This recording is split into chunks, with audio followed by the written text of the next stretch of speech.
students, welcome you back to my channel Biomixer. Hope you are doing well. So in this today's video, we are going to discuss about the signaling pathway of another one phytohormone, that is a jasmonic acid. This phytohormone, jasmonic acid, is required for the plant defense mechanism.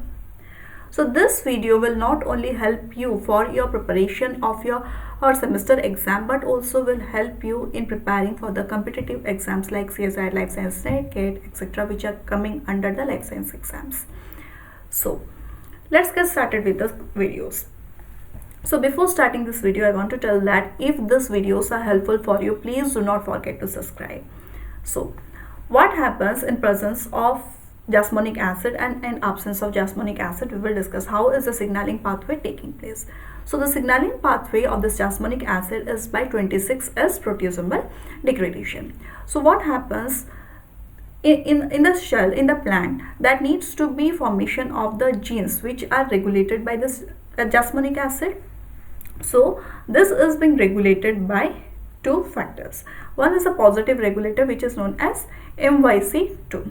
This MYC2, what it does, it help in the formation of the transcription and of the jasmonic acid related genes.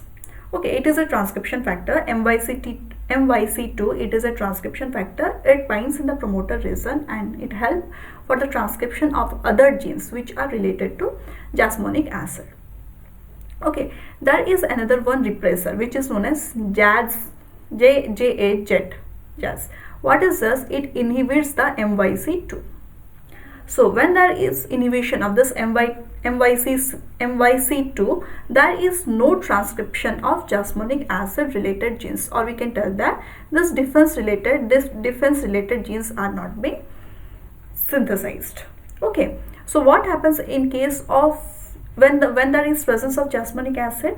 When the jasmonic acid is present, it comes and bind with SCF and COI1 complex.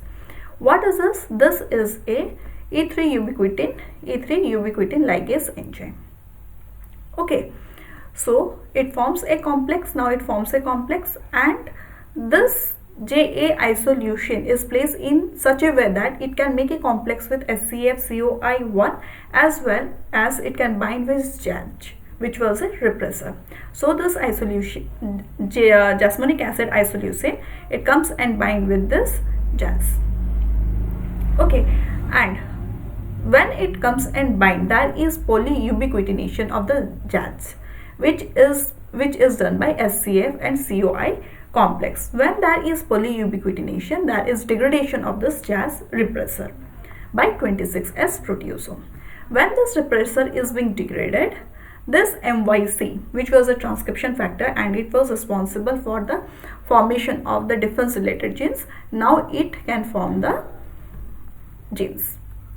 Okay, now the MYC2 is activated and it can help in the formation of this genes which are related to the jasmonic acid.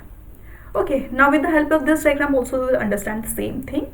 Here we can see that in the nucleus, what happens in presence and in absence of jasmonic acid. Here there is no jasmonic acid, so this JAG which is present, which is a repressor, it comes and bind with MYC2. So this jasmonate related genes are now inhibited because this MYC2 is being inhibited by the JAG. Okay, in presence of jasmonate, this jasmonate comes and binds with the SCF COI1 complex, which is working as a F-box protein, which can help in the addition of polyubiquitination of in the JAG protein. Okay, so there is polyubiquitination in the JAG protein, due to which there is 26S proteasome. So this JAG is now it is not inhibiting the MYC2. MYC2 is now free, so it can bind in the promoter region of the DNA and it will help in the transcription of the jasmonate related genes. This is how the jasmonic acid has been regulated. Okay, so I hope this video will helpful for you, and if you like this video, please do not forget to like, share and subscribe. Thank you.